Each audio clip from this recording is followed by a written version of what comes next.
Sen Jeune Radio et TV est disponible maintenant à Tambacounda. Voilà, salaamaaleykum chers internautes ñoo ngi leen di nuyu bu baax a baax donc yéen a ngi fii en direct ci seen chaîne Sen Jeune TV la télé des jeunes et des ados donc tey ñu am mbégte bu mag a mag a mag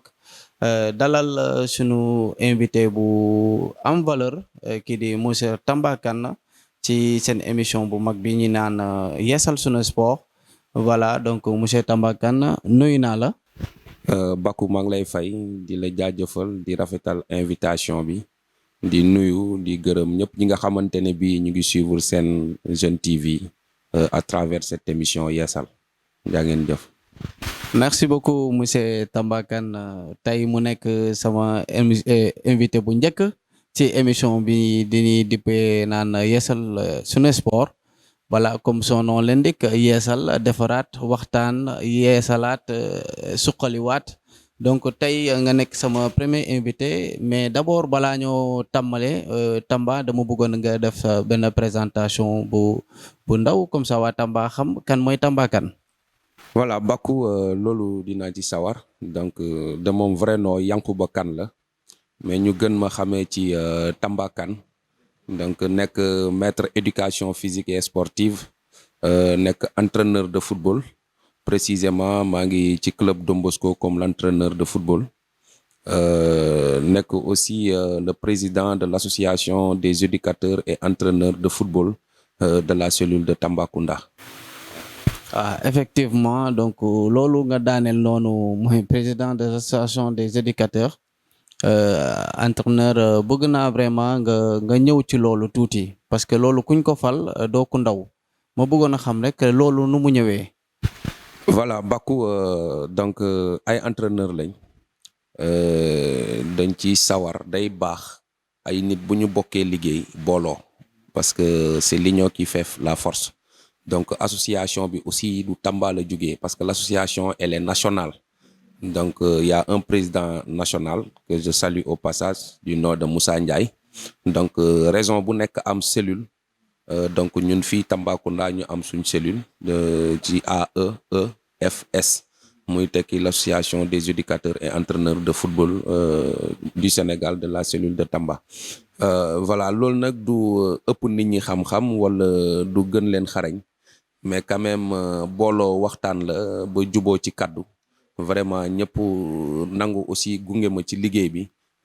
ñu daal di ma koy baaxee def ma comme le président de l'association mais jàppal ne aussi il y a une équipe te ñëpp la aussi l'équipe bi nga xamante ne bii moo composé bureau bi mais en général aussi tout entraîneur bi nga xamante ne bii yaa ngi ci biir association bi rek ci nga bokk.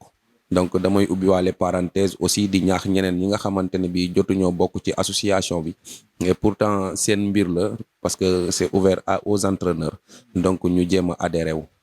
waaw di lancer un appel à ces entraîneurs ñi nga xamante ne bii bokkuñu ci association bi vraiment ñu jéem a adhéré wu waaw. Voilà merci beaucoup ñoo ko déggandoo donc Tamba ci li gën a intéressé internautes yi Tambacounda lu leen gën a intéressé mooy cette année ñu gis ni à la tête de ce club mooy Don Bosco FC nga nekk l'entraîneur titulaire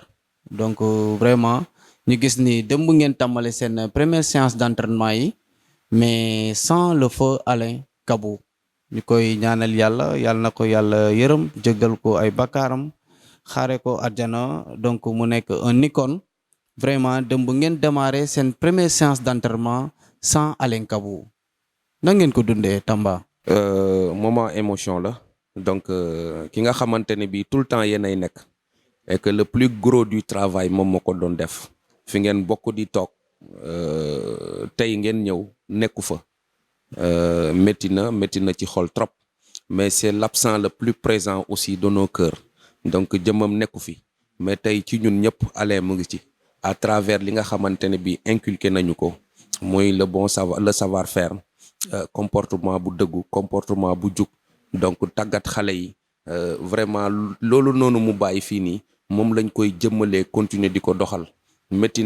na trop mais di ñaan yàlla comme ni nga ko waxee mu xaare ko aljanna di ñaan yàlla aussi vraiment li nga xamante ne bi bàyyi nañu ko fi ñu bañ ko ci bett benn yoon yóbbu ko foo xamante ne bii day dina kawe njortam. Effectivement monsieur Tamba Kane donc ñu gis ni Alain nekk na nit koo xamante ni mun naa wax ni beaucoup de choses au sein du club de le Don Bosco tourner autour de Alain Kabou et tey yàlla def na nekku fii et comment la relève s'est préparée pour vraiment combler vide boobu noonu. Voilà Bakou loolu dama ci sawar a tontu parce que ndem si yàlla si nekku fi mais comme ni ma ko waxee sànq rek nit la koo xamante ne bi mu fi doon nekk donc daf ñu doon jàngal daf ñu doon gunge ci lu bëri daf ñu doon expliquer ci lu bëri teg ñu ci yoon donc bu fekkente ne bi tey nekku fi duñ def dara lu dul tegu ci yoon bi nga xamante ne bi mu ngi ñu ko doon wan mu ngi ñu fa doon tete effectivement y a des gens qui sont là vraiment ñi nga xamante ne bi yàgg nañoo nekk ak ñoom te duñ def dara aussi lu dul continuer li nga xamante ne bi liggéey bi la fi bàyyi un homme comme Alain yombul am pour ne pas dire vraiment amul mais quand même dinañ góorgóorlu même bu fekkente ne bi mënuñu def lu ëpp li mu def donc dinañ def loo xamante ne bi dina jege li muy def effectivement. Voilà donc en son vivant gisoon nañ ni que complicité am dëggante moom ak ay joueurs yu bëree bëri fii ci Tambacounda donc moom influence la woon tax na ba joueurs yu bëri dañoo doon am envie de ñëw football foofu maintenant gis nañ absence am nan ngeen def ak partenaires yi ak joueurs yooyu noonu sans Alain est-ce que lu daan am mu ngi am ba léegi. Voilà pour vous dire que ne décès wu Alain vraiment. Joueurs yu bëri pour vous dire joueurs yu bëri ils ont décidé même mu rester ci club bi ndax jëmmam donc loolu yombalal nañu liggéey bi beneen côté bi tamit tooguñu donc à travers relation yu ñu am avec les uns et les autres donc ñu ngi doon waxtaan ak ñoom ba ci nawetaan bi ñu jugee donc à chaque fois ñun staff Don Bosco bi ñu ngi woon présent au stade c'était uniquement di cibler ay boy yoo xamante ne bii mun nañ ñu jàppale ci saison bi nga xamante ne bii moom lañ fas yéene tàmbali ci prochains jours yi ni ñu jëm. Voilà merci beaucoup donc boo xoolee tamit Tamba le club Don Bosco FC nekkoon na ci le championnat national 1 n'est-ce pas donc vraiment depuis quelques années mu ngi foofu taxaw foofu. Et cette année yow nga ñëw nekk ci boppu club bi te yaakaar naa daaw aussi yaa ngi woon foofu ci staff technique bi donc vraiment dañu bëggoon xam rek lan mooy objectif bi cette année. Voilà une précision Bakou parce que jamono biñ toll nii ku xam football dëgg xam sport on ne parle plus de coach principal on ne parle plus d'adjoint mais on parle d'une staff. Donc nous au Don Bosco c'est vrai on dit que Tamba Kane mooy coach principal bi mais jàppal ne c'est une staff qui est là et dans cette staff là chacun joue un rôle bien déterminé donc ñu def la symbiose de nos pensées pour faire avancer li nga xamante ne bii mooy club bi. Effectivement depuis quelques années Don Bosco mi ngi en national 1 donc on se bat pour jóge fi ñu nekk te logique boobu aussi lañ taxawee ren ci kattanu borom bi di ñaan suñu borom di waslu ak aussi di ci góorgóorlu pour vraiment mën a jéggi étape bi nga xamante ne bii moom lañ nekk. Effectivement Tamba Kane foofu mu am ñaari catégorie mooy senior ak junior ak cadet pratiquement donc c'est monsieur Diaby moom moo yor cadet yi. Junior yi moo leen yor effectivement merci donc ren nga gis ni wax dëgg yàlla si je me trompe pas c'est Alioune Diouf mooy le président du club Don Bosco voilà s'il est toujours n'est-ce pas voilà donc nan ngeen organiser woo au sein pour que vraiment financièrement ren ngeen mën a vraiment gérer seen finances yi seen déplacement yi ak seen match à domicile yi. Voilà pour dëggal li nga wax rek effectivement Aliou Diouf c'est le président du club de Don Bosco donc bu nekk di def un effort vraiment important pour mu mettre ñu dans de bonnes conditions. Je donne un exemple rek le Don Bosco a un minibus donc moom moo leen ko octroyé et que minibus boobu noonu ren il a dépensé beaucoup d'argent pour mu defaraat ko vraiment ba suñuy déplacement mën a gën a yomb. ñu gën a mën a déplacer wu ak coono bu tuuti donc ci yeneen fànn aussi mu ngi ciy taxaw ci wàllu ay équipement ci wàllu vraiment lépp loo xamante ne bi président mi ngi koy war na ko taxawee un club Aliou effectivement mu ngi ci sens boobu noonu mais aussi bàyyeewuñ ko lépp yan bi parce que dafay dis nekkuñu ci ASC de navétane mais un club qui doit se déplacer au moins 13 fois ci 13 fois bu fekkee championnat la fekk coupe du Sénégal ñëwul donc déplacement yi day bëri nga nar ko bàyyee benn nit kese aussi day métti raison pour laquelle nous aussi à notre niveau donc dañuy organiser wu di wut ay partenaires di wut moyens yoo xamante ne bi dinañ ci récolter ay moyens pour mun a vraiment aborder suñu saison ci ni mu gënee quoi ouais. Voilà, donc si toujours ñoo ngi wax ci wàllu moyen loolu presque daanaka mun naa wax ni loolu moo yor club yi moyen bi tu disais que le président vraiment mu ngi jéem mu ngi def lu mu mën déjà gis nañ minibus boo xamante ni c'est offert par le président Alioune Diouf maintenant ñu gis ne aussi yéen autour du club yéen a ngi xool nan ngeen di def pour que vraiment ngeen mën a jàppale le président pour mun a yóbbaale mbir mi et à part loolu est-ce que amul yeneen société yu leen di soutenir wala soit partenaire yoo xamante ni soit contacter ngeen leen ba léegi yéen a ngi en attente amagoo leen gain de cause. voilà Bakou ci côté boobu noonu dama lay tontu mais en même temps damay defaale damay lancer waale benn appel donc di wax que ne fu ñu nekk nii amaguñ benn société boo xamante ne bi au niveau local mu ngi ñuy jàppale ci li ñu nekk mais aussi def nañ effort bind ay sociétés yu bëri pour vraiment constituer benn partenariat ak ñoom ñu mun ñu jàppale ci côté bi nga xamante ne bi dañ ciy yëngu mais également mu nekk donnant ñun côté bi ñu nekk aussi ñu mën leen ci jàppale à ces sociétés là je peux vous mën naa la citer ne Yelitare par exemple ouais déposé nañ fa voilà de Sall voilà on a déposé une demande donc du moom kese la LONASE on a déposé une demande entre autres APIX on a déposé une demande Gay Service la même chose déposé nañ fa demande donc ñi ngi toog nag di xaar ñi ngi toog di déglu mais aussi di leen ñaaxaale di leen demander waale ni ñoom ñi nga xamante ne bii ñoom ñoo nekk au niveau local donc ñoom ñoo mën a jàpp ci sport bi pour mu mën a développer donc di leen lancer un appel que ne saison bi presque léegi mu commencé donc nuñ ci mën a jàppee en tout cas ñu ngi leen di xaar à bras ouverts aussi ñu ngi leen di déglu vraiment te soxla nañ leen pour ñu ñëw jàpp si pour que suñu club yi jugee ci niveau bi ñu nekk parce que qui parle de football qui parle de championnat parle effectivement de moyens parce que boo yorul moyen day métti day compliqué moo tax daal vraiment ñu ngi leen di ñaaxaat ñu ngi leen di demandé waat vraiment li nga xamante ne bi jot nañ ko déposé ci service yi muy ay demande pour sponsoriser donc nañ ñu woo ñu toog waxtaan ñu xool vraiment ku nekk nan la ci mën a gisee boppam. ok mais ba léegi Tamba du ma la bàyyi côté boobu parce que il faut que ñu comprendre benn affaire que les clubs là pour ñu mën a dox il nous faut beaucoup d'argent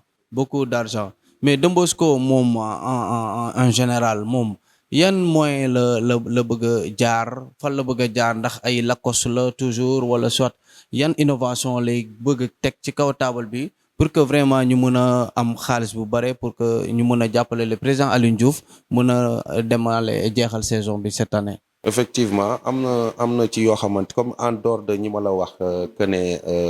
bind nañ leen ay lettres pour ñu soutenir ñu donc ñu ngi organiser par exemple lu mel ni ay xawaare way birum Lacoste boobu effectivement bi ngay wax ñoo ngi ci mais effectivement ciblé nañ ay personnes yoo xamante ne bi carte bi su ma ko yore woon dinaa ko wane carte la boo xamante ne bi on vend ça à 25 000 francs donc da lay permettre toute la saison voilà carte de membre la da lay permettre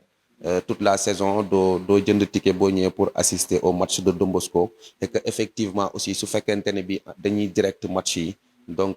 am na benn comment on dit ça encore benn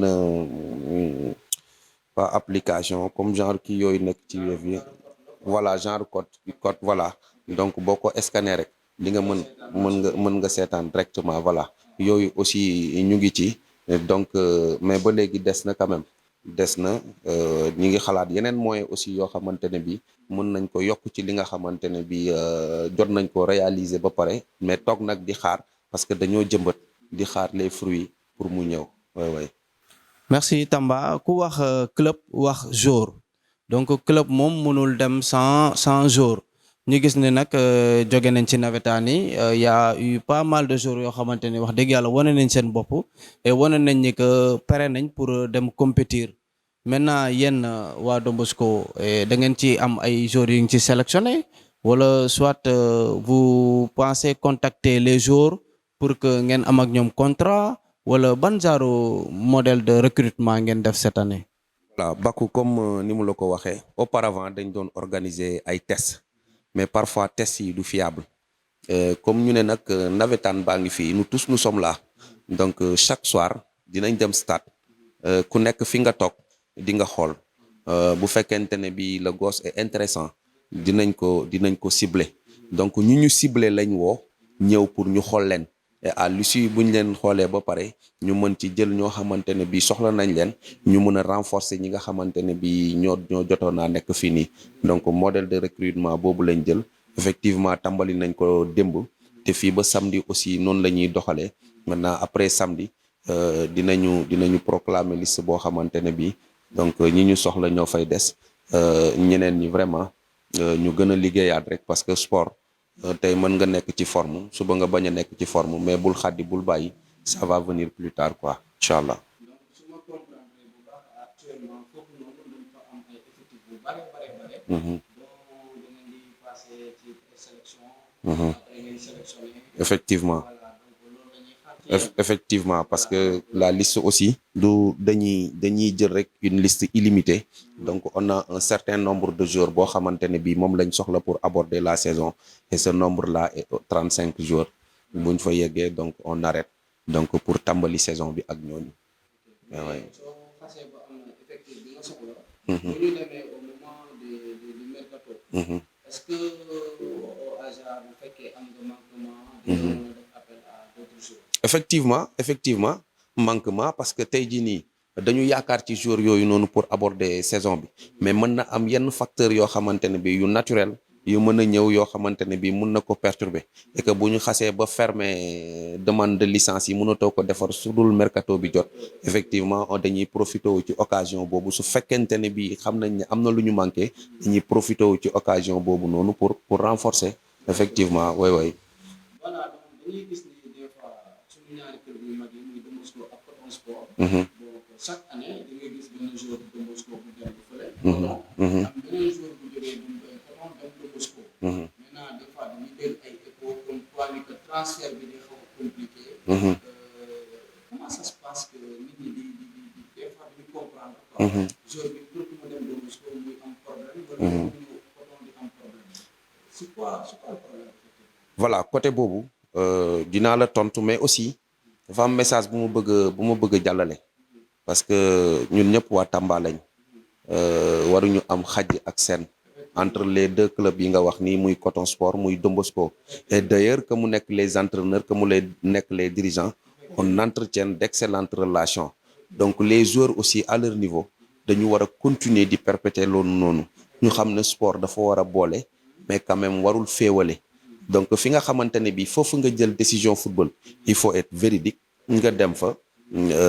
jouer mais bul nekk ci diggante bi vraiment di va et vient mën na jur loo xamante ne bi les gens ne vont pas comprendre mën na jur sax problème ci suñu biir alors que ñàkk a waxtaan wala ñàkk a déggoo moo ko waral loolu daal maa ngi koy dénk vraiment les joueurs ñu xam ne ñaari club yëpp benn lañ ñun en tout cas ñu nekk ci staff yi les dirigeants yu nekk ci club yi diggante bi rafet na te ñu ngi koy continuer di doxal joueurs yi aussi nañ nekk ci lancé boobu continuer di ko doxal léegi nag pour répondre à ta question xam nga c'est li xew ci championnat bi dafa wutee tuuti ak li nga xamante ne bii mooy xew ci nawetaan bi parce que au championnat c'est un protocole la bi nga d'abord boo jëlee y a la ligue amateur et y a la ligue professionnelle boo jëlee ligue amateur bi donc c'est de la division régionale nationale 2 et nationale 1 donc ñetti étape yooyu noonu un contrat financier ne te lie pas avec le joueur donc joueur bi ci bëggee dem yow mënoo ko retenir su fekkente ne bii ci ligue professionnelle bi nga xamante ne bii xaalis moo leen boole laa su naree dem il faut des discussions il faut signer un contrat mais fii nii c'est une demande de protocole par exemple tey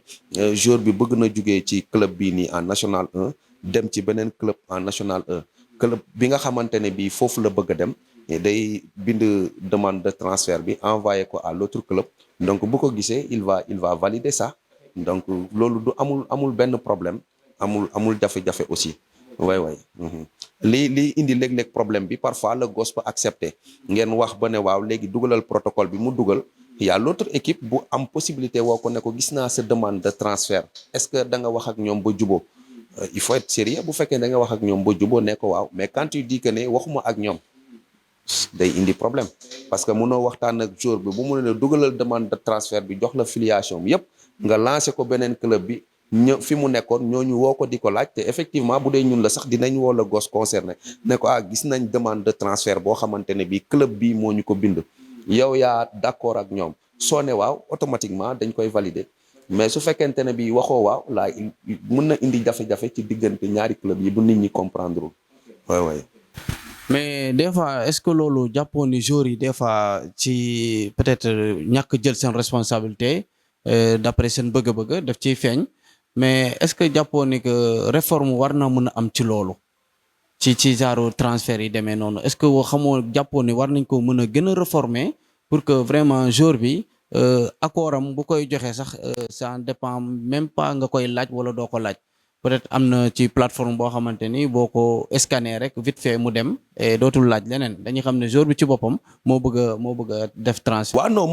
mën na tey man su ma jotee demande de transfert mën naa ko valider te woowuma le joueur concerné je peux te su ma ko valider aussi day jàll mais pour que par exemple nga nekk ak nit ki parfois bu jugee bay dem dafa rafet mu ñëw ne la man kat vraiment maa ngi waxtaan ak ñi dama bëgg a dem. mais boo xëyee rek gis sa email wala gis ci page bi que ne joueur bi déposé nañ fa demande de transfert mun na la surprendre mun nga bañ a yaakaar ne kii est-ce que day dem nga laaj ko parce que parfois aussi je ne parle pas d'ici mais mën nga gis des gens yoo xamante ne bii parfois sont mal intentionnés yi def ay demande de transfert yoo xamante ne bii le gosse n'est même pas au courant alors que moom mooy l'acteur principal moom mooy la personne concernée donc son avis compte comme li ma waxoon sànq rek le contrat financier ne vous lie pas c'est un contrat moral qui vous lie raison pour laquelle à chaque fois foog ngeen di wax oui. effectivement voilà donc yéen a ngi toujours seen émission yeesal sunu sport ñu koy amale fii ci Sen Jeune TV la télé des jeunes et des ados mais Tamba duma la bàyyi parce que ren yow yaa yor Don Bosco loolu que ça soit clair c'est vrai que staff bi mu ngi autour de toi mais Tamba dañoo bëgg a xam vraiment ban attente ngay xaar ci say jours c'est-à-dire yow ban genre qualité de jour nga soxla pour que vraiment nga mën a atteindre sa objectif. Voilà il faut que ñu def la part des choses championnat encore une fois du navétane un compétiteur mooy jouer championnat parce que c'est long c'est très difficile donc quand on n'est pas fort mentalement pour ñu terminer ko day jafe on a besoin de joueurs yoo xamante ne bi ils sont forts mentalement on a besoin de joueurs yoo xamante ne bi ils sont forts physiquement mais on a besoin de joueurs yoo xamante ne bi dañuy digne vous m'excusez du terme d'utiliser ça parce que Don Bosco c'est une famille donc